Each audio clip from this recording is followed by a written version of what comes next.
I guess my name isn't all that important, 'cause no one's ever asked. They just call me the Jesus Boy. I was adopted by my mom and dad. Their skin is a whole lot darker than mine.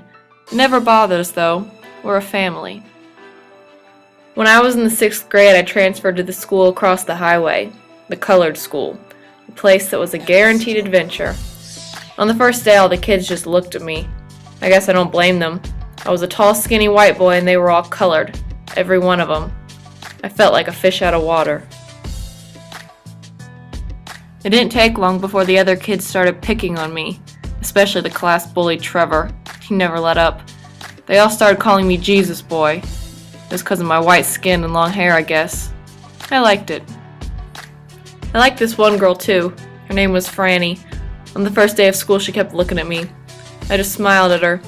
Franny kept watching me, and I kept smiling. I watched Franny a lot. My blank face just kind of focused on hers. She stuck her tongue out at me once. She turned away so fast she didn't even get to see me stick mine back. That same day, I spoke for the first time in class. Miss Johnson called me by my real name.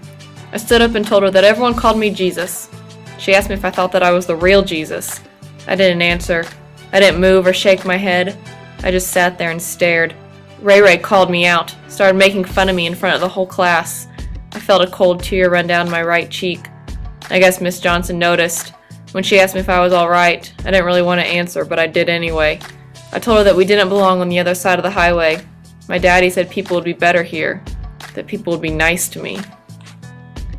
After that day in class, all the kids started believing that I was the real Jesus, that I was sent here to save the world or something.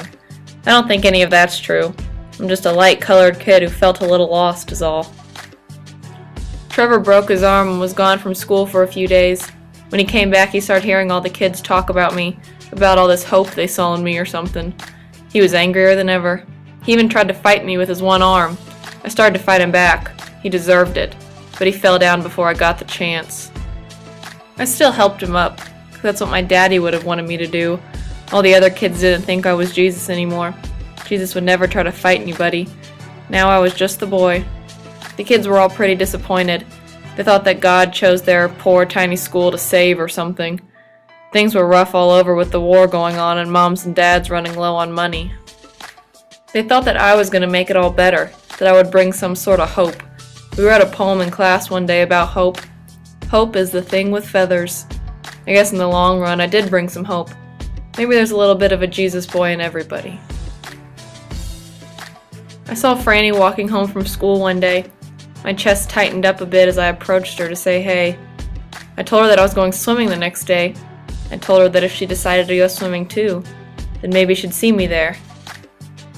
I could feel my heart beating in my ears. I could barely swallow past the lump in my throat. For the first time in a long time, I was far from calm. I tried hard not to look at Franny, but I couldn't help it.